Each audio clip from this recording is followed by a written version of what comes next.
प्यारे बच्चों, मैं अनिकेत सर आज मैं आप लोगों को निबंध लेखन में आज आप लोगों को पढ़ाऊंगा। निबंध लेखन में सबसे पहले बच्चों हम लोगों को ये जानना पड़ेगा कि निबंध लेखन किसे कहते हैं। तो निबंध जो है बच्चों नी और बंध, नी उपसर्ग से बच्चों निबंध सबका उद्गम हुआ है और बंध जो है वो धातु है, धातु है। और इन दोनों को युक्त करके जो अर्थ जो निकलता है वो है बच्चों अच्छी तरह बंधा हुआ या सुगठित। तो अगर हम इसको परिभाषा के रूप में हम कहें तो ये कहेंगे कि विचारों एवं भाव को सुव्यवस्थित या सुगठित रूप से लिखित रूप में व्यक्त करने को ही निबंध कहते हैं। तो बच्चों क्या जाने हम लोग, निबंध किसे कहते हैं? विचारों एवं भाव को सुव्यवस्थित या सुगठित रूप से व्यक्त करने को ही हम लोग, लिखित रूप में व्यक्त करने को ही हम लोग निबंध उसे कहते हैं। तो निबंध लेखन क्या है बच्चों, अब हम लोग जाने।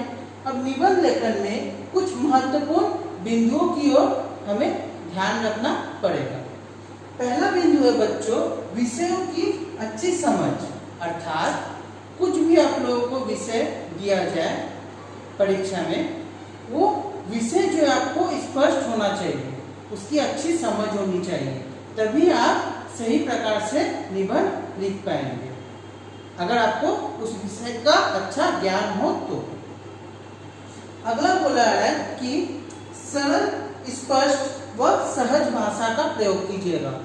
भाषा जो आपका होगा बच्चों वो सरल होना चाहिए, स्पष्ट होना चाहिए और सहज होना चाहिए। उसमें किसी प्रकार की कठिनता या दूरता अर्थात डबल मीनिंग जिसे हम लोग कहते हैं नहीं होना चाहिए। वो भाषा सरल, स्पष्ट व सहज होनी चाहिए। तीसरा बच्चों है पुनरुक्ति व अलंकारिक शब्दों का निषेध। शब्दों की पुनरुक्ति नहीं होनी चाहिए और अलंकारिक अर्थात अलंकार शब्दों का प्रयोग उसमें नहीं करना चाहिए, नहीं तो विषय जो है वो जटिल हो जाता है। तीन बच्चों हम लोग जाने। इसके अलावा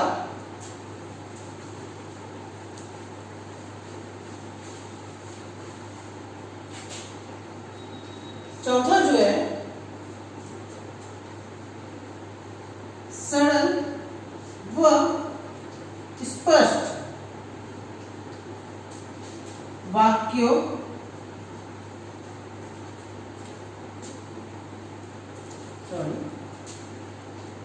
सरल, स्पष्ट व छोटे वाक्यों का प्रयोग। अब जो वाक्य जो प्रयोग करेंगे इसमें, जो वाक्य जो निबंध में लिखेंगे वो सरल होना चाहिए, स्पष्ट होना चाहिए और छोटे होना चाहिए। छोटे अगर वाक्य बच्चों हो तो गलती होने की संभावना कम होती है। पांचवा बिंदु है बच्चों इसमें, ये बच्चों कुछ महत्वपूर्ण बिंदुएं हैं जो हमें ध्यान रखना चाहिए निबंध लेखन के समय, तब हम लोग का निबंध अच्छा होता है और मतलब पूर्ण रूप से संपूर्ण भी होता है। पांचवा है इसमें कि निष्कर्ष,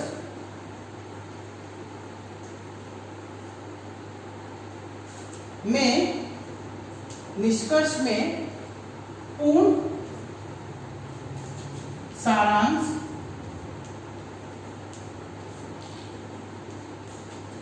का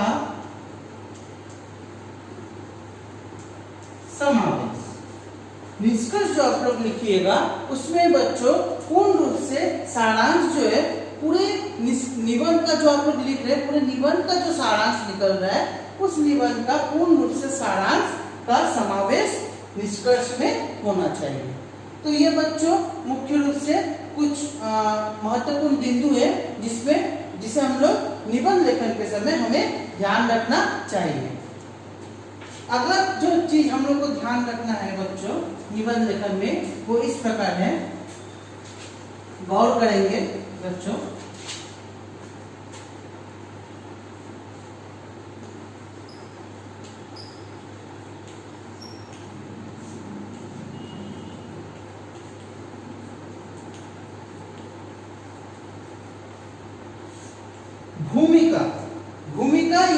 प्रस्तावना।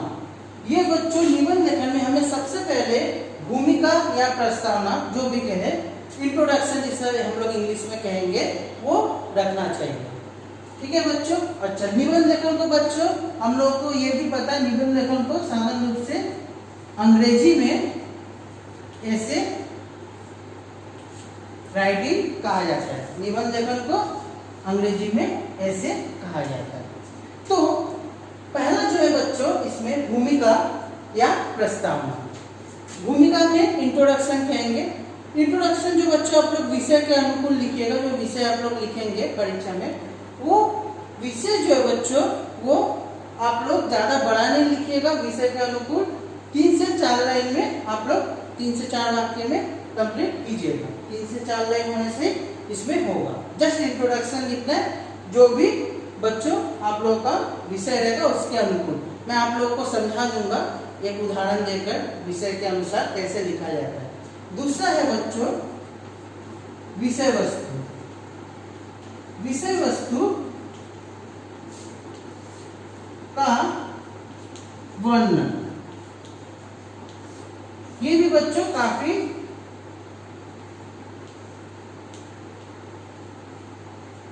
जरूरी है। विषय वस्तु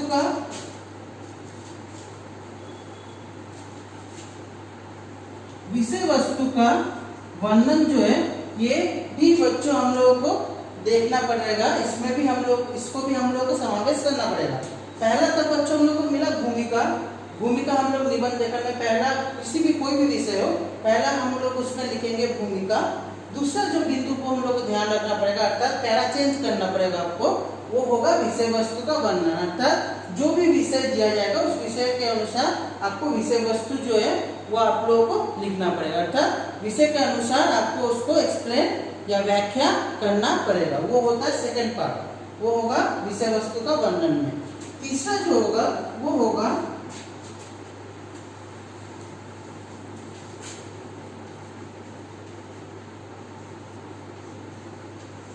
उपसंहार या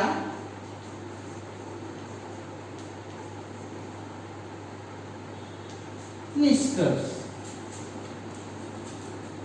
जिसे अंग्रेजी में कंक्लूजन कहा जाता है।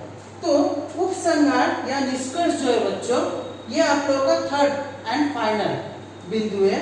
इसमें आप लोगों को लिखना ही पड़ेगा क्योंकि इसका अलग अंक होता है, और ये अगर आप नहीं लिखे तीसरा वाला तो आपका निबंध जो है वो अधूरा रहेगा। इसीलिए उपसंहार या निष्कर्ष जो है उसको भी हमें आखिरी बिंदु में हमें इसको देना पड़ेगा। और एक कंक्लूजन जो दीजिएगा निष्कर्ष, वो न्यूट्रल होना चाहिए। तो अब बच्चों हम लोग जान लिए कि निबंध लेखन किसे कहते हैं। निबंध लेखन में दूसरा हम लोग जाने निबंध लेखन के क्या क्या बिंदुओं को हमें ध्यान रखना चाहिए जब हम लोग निबंध लेखन लिखेंगे। तीसरा हम लोग जाने कि उसमें किन किन बिंदुओं को हमें ध्यान रखना चाहिए, अर्थात कितने भागों में विभाजित किया गया। 3 भागों में विभाजित किया गया, भूमिका, विषय वस्तु, निष्कर्ष। अब बच्चों हम लोग उदाहरण के तौर पर एक विषय लेते हैं। तो क्या होगा बच्चों, हम लोग का विषय जो है निबंध लेखन जो है वो स्पष्ट होगा। जैसे बच्चों अगर मैं एक विषय बोलूं,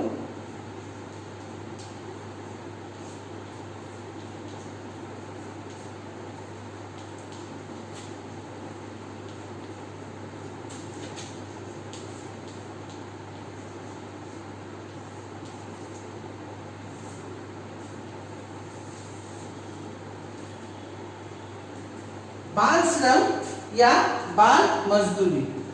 ये बच्चों हम लोग आज अभी के युग में ये काफी मतलब ज्वलंत विषय, अर्थात ये विषय जो है काफी पॉपुलर है, काफी फेमस है। तो बाल श्रम या बाल मजदूरी, तो इसमें बच्चों आप लोगों को पता ही है परीक्षा में मुख्य रूप से आपको संकेत बिंदु जो है वो दिया जाता है आपकी सहायता के लिए, आपकी सुविधा के लिए, ताकि आप निबंध जो है वो अच्छे प्रकार से पूर्ण रूप से लिख सके, आपको कोई दिक्कत ना हो। जस्ट पॉइंट जो है उसी को आप लोग एक्सप्लेन कीजिएगा। तो पहला जैसे आप लोगों को बच्चों शुरू में ही बताया गया था भूमिका।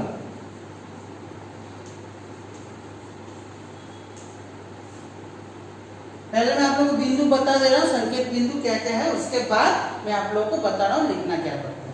भूमिका के बाद बच्चों, क्योंकि विषय है बाल श्रम या बाल मजदूरी, तो बाल श्रम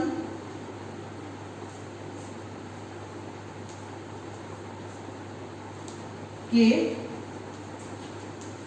कारण, बाल श्रम के कारण को दूसरा हम लोग बिंदु बनाए।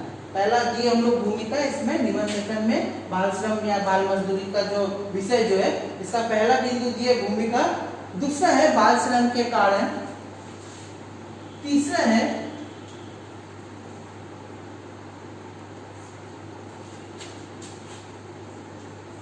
बाल श्रम का प्रभाव या दुष्परिणाम,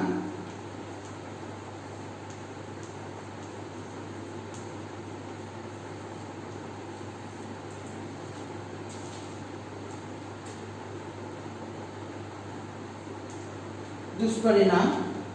तीसरा है रोकथाम,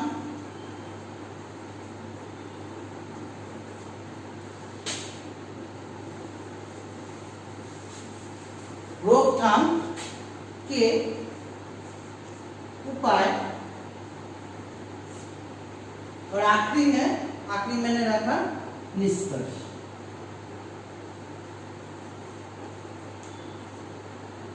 आखिरी मैंने रखा निष्कर्ष। तो इसमें बच्चों भूमिका में आप लोग दीजिएगा इसमें कि बाल श्रम या बाल मजदूरी जो है वो आज के समय में हम लोग साधारण रूप से हमारे समाज में देखते ही हैं। जो ये एक ऐसा विषय है, मुख्य रूप से ये बाल श्रम या बाल मजदूरी जो है ये 5 या 6 वर्ष से 14 वर्ष की आयु को हम लोग मुख्य रूप से देख पाते हैं कि वो बाल श्रम या बाल मजदूरी वे करते हैं। इसके पीछे बच्चों कारण कुछ भी हो सकता है, 1 या 2 कारण जो अब सभी को पता है, तो वो हम लोग दे सकते हैं। तो ये हो गया बच्चों भूमिका, बाल श्रम किसे कहते हैं और बाल श्रम में कौन से वर्ष के आयु को हमें रखा गया। दूसरा है कारण, जिसे हम लोग बोल रहे हैं। कारण में बाल मजदूरी का कारण जो है आप लोगों को पता ही है बच्चों, बाल मजदूरी के कारण में किसी का आर्थिक समस्या होता है, किसी के परिवार में मुख्य रूप से माता या पिता की मतलब कमी होती है, कोई एक नहीं होता है, या फिर ये भी होता है कि है पर फिर भी उस प्रकार से उन्हें सहायता नहीं मिल पाता है। ठीक है, तो इस प्रकार के कई कारण होते हैं। आर्थिक स्थिति भी खराब हो सकती है, या फिर माता पिता का छाया उनमें नहीं होता है, इस कारण उन्हें रोजगार करके, खुद रोजगार करके उन्हें अपना जुगाड़ करना पड़ता है। जिस उम्र में उन्हें मुख्य रूप से पढ़ाई लिखाई करना चाहिए, खेलना कूदना चाहिए, उस समय वे लोग बाल मजदूरी करते हैं। बाल श्रम का दुष्प्रभाव जो है या फिर दुष्परिणाम जो है वो क्या है बच्चों? प्रभाव या दुष्परिणाम में हम लोग कह सकते हैं कि दुष्परिणाम उनका जो बचपन जो है वो उनसे छीन लिया जाता है। उन्हें कम उम्र में ही, कम आयु में ही उन्हें बड़ों जैसा उन्हें समझ अपने अंदर रखना पड़ता है, जो कि मतलब उन्हें उनसे उनका बचपन छीन लेता है। और वो कारण जो है मैंने आप लोगों को थोड़ी देर पहले ही बताया, रोजगार के लिए उन्हें मतलब अपना बचपन की कुर्बानी देकर उन्हें जिस उम्र में खेलना कूदना चाहिए, पढ़ना लिखना चाहिए, उस समय वे लोग काम करते हैं। आप लोगों को पता है बच्चों, बड़े बड़े होटल रेस्टोरेंट में या फिर चाय के दुकान में हम लोग देखते हैं कि बाल मजदूरी हम लोग देख ही पाते हैं। छोटे छोटे बच्चों से काम करवाया जाता है, उन पर शारीरिक मानसिक अत्याचार भी किया जाता है, शोषण किया जाता है। या फिर हम लोग रास्ते में भी देखते हैं कि काफ़ी गरीब बच्चों को अपने खुद के बच्चों रोजगार के लिए उन्हें मतलब भीख मांगना पड़ता ताकि वो पेट भर सके। ठीक है, तो ये सब विषय हम लोग देख पाते हैं। दुष्परिणाम है ये। रोकथाम के उपाय, रोकथाम के उपाय में मुख्य रूप से बच्चों इन्हें हम मनुष्यों को इनके बारे में सोचना चाहिए, हमें आगे बढ़कर इनके लिए कुछ करना चाहिए। साथ ही साथ अगर हम नहीं करेंगे तो कौन करेगा इनके बारे में? ठीक है, तो उनकी जगह में बच्चों हम अगर अपने को रखें तब हम समझ पाएंगे कि उनका दुख क्या है। तो इसीलिए बच्चों हमें रोकथाम के उपाय के रूप में इसमें हमें तो समावेश होना ही चाहिए, आगे बढ़कर मदद करनी चाहिए। साथ ही साथ सरकार को भी इनके लिए कुछ काम करना चाहिए, इनके बारे में सोचना चाहिए, इनके कष्टों को समझना चाहिए, कुछ नियम बनाना चाहिए, कुछ नीति बनानी चाहिए, ठीक है, ताकि इनको भी खेलना कूदना पढ़ाई करने का अवसर मिले। क्योंकि कभी कभी होता है कि करना तो चाहते हैं, पढ़ाई लिखाई करना चाहते हैं, ये लोग भी खेलना कूदना चाहते हैं, परंतु इन्हें अवसर नहीं मिलता है, अवसर के अभाव में ये लोग कर नहीं पाते हैं। तो ये चीज एक है बच्चों। और निष्कर्ष में जो है मुख्य रूप से हम बच्चों यही लिख सकते हैं, न्यूट्रल रहेंगे कि ये जो विषय जो है, क्योंकि ये विषय जो है बाल मजदूरी ये काफी आज के समाज में ज्वलंत विषय है, तो हमें सबको इस बारे में सोचना चाहिए और हम सभी को इसको जड़ से उखाड़ फेंकने के लिए हम सभी को आगे बढ़कर कुछ कदम उठाने चाहिए, जिससे हमारे जो आने वाली जो पीढ़ी जो है, अर्थात जो बच्चों हैं, उन बच्चों को कुछ करने का मौका मिले। वो अवसर हमें देना पड़ेगा, वो अवसर सरकार को देना पड़ेगा, तभी हम उनके लिए कुछ कर पाएंगे। उनके भी छोटे छोटे सपने हैं, वो भी सपना अपना पूरा करना चाहते हैं, उन सपनों को बच्चों हम लोग को पूरा करना पड़ेगा, हमें समझना पड़ेगा उनके दुख को, उनके कष्ट को, उनके तकलीफ को, तो बच्चों वो हमको करना पड़ेगा बच्चों। तो इसीलिए ये जो मुख्य रूप से ये जो बाल मजदूरी जो है, इसको हमें इस प्रकार से हमें कुछ इसके लिए कदम उठाने चाहिए ताकि ये पूरे जड़ से मतलब उखड़ जाए और उन्हें भी खेलने कूदने पढ़ाई करने का अवसर मिले, ताकि उनके पढ़ाई लिखाई करने से ही बच्चों देश जो है वो उन्नति और विकास कर पाएगा, क्योंकि वही हमारे आने वाली पीढ़ी है। और ये चीज भी हमें ध्यान रखना चाहिए कि पढ़ेगा इंडिया तभी तो बढ़ेगा इंडिया बच्चों। तो इसीलिए बच्चों हमें इसके बारे में सोचकर हमें कुछ उचित कदम उठाने चाहिए। तो मैं आज आप लोगों को बच्चों निबंध लेखन में, मुख्य रूप से निबंध लेखन किसे कहते हैं, निबंध लेखन में कौन कौन से महत्वपूर्ण बिंदु होते हैं, वो मैंने आप लोगों को समझाया। उसके 3 भागों में विभाजित किया जाता है, भूमिका, विषय वस्तु, निष्कर्ष, वो भी मैंने आपको बताया। साथ ही साथ मैंने एक उदाहरण देकर भी आपको बता दिया कि अगर विषय अनुकूल हमें किस प्रकार संकेत बिंदु के सहारे हमें निबंध को हमें लिखना चाहिए। तो मैं अगली मतलब जो कक्षा है उसमें मैं आप लोगों को मुख्य रूप से ये मुख्य रूप से निबंध लेखन आप लोगों को मैंने समझा दिया। अब मैं अगले बार आप लोगों को PDF के माध्यम से मैं कुछ प्रश्न आप लोगों को दूंगा, आप लोग उसे करेंगे। तो बच्चों आशा करता हूँ कि आप लोग निबंध लेखन अच्छे से कर पाएंगे। वीडियो के अनुसार आप लोग मतलब अच्छे से जैसे समझाया गया है उस हिसाब से अगर आप समझकर अच्छे तरीके से निबंध लेखन लिख पाएंगे। धन्यवाद।